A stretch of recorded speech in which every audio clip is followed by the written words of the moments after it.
തനിക്കെന്നെ മനസ്സിലായില്ലല്ലടി. നിന്റെ കൂടെ 8ാം ക്ലാസ് പഠിച്ച അൻവറിനെ നിനക്ക് ഓർമ്മയുണ്ടോ? എടാ അമ്പു, നീയായിരുന്നോ? വാ ഇരിക്ക്, ഞാൻ ചായ എടുക്കാം. വാ ഇരിക്ക്. ചായ ഒന്നും എടുക്കണ്ട, കുറച്ച് കുടിക്കാൻ വെള്ളം എടുക്കണം. വാ നീ ഇരിക്ക്. എടാ സത്യമായിട്ട് എനിക്ക് നിന്നെ കണ്ടിട്ട് മനസ്സിലായേ ഇല്ല കേട്ടോ. നിനക്കൊരു മാറ്റമില്ല കേട്ടോ. എന്നാലും നീ ഇങ്ങനെ ഞാൻ കഴിഞ്ഞ ആഴ്ച ജോയിൻ ചെയ്തോളൂ. ഉപ്പമ്മൊക്കെ സുഖം. അവരെയും കൊണ്ടുവരണം, ആദ്യം ഞാനും സെറ്റ് ആവട്ടെ. നീയൊക്കെ പോലീസേ. ഞാൻ വിചാരിച്ചു നീ വല്ല രാഷ്ട്രീയക്കാരനായിട്ടുണ്ടാവും. നിനക്ക് ഓർമ്മയുണ്ടോ പണ്ട് നീ സ്കൂൾ ഇലക്ഷൻ എന്ന്? അതൊക്കെ മറക്കാൻ പറ്റുമോ? ഇല്ല, മറക്കാൻ പറ്റൂല. അഞ്ചാതി പൊട്ടനല്ലേ പൊട്ടി.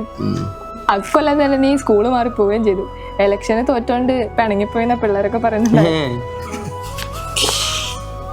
നീ നമ്മുടെ കൂട്ടുകാരൊക്കെ കാണാം. ഇവിടെ ചുറ്റുവട്ടത്തുള്ളവരൊക്കെ കാണാം. പിന്നെ 10ാം ക്ലാസ്സിലെ ഗ്രൂപ്പുള്ളതുകൊണ്ട് അരുണിനെയും ഗോപികേനെയും ഒക്കെ ആയിട്ട് ചെറിയൊരു കണക്ഷൻ ഉണ്ട്.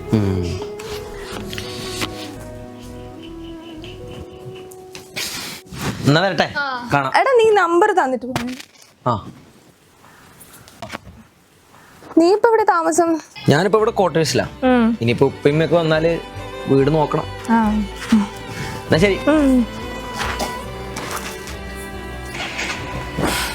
അതേ, ആ തേങ്ങ അങ്ങോട്ട് എടുത്തു വെച്ചേക്ക്. ആ വീട്ടുകാര് കണ്ട.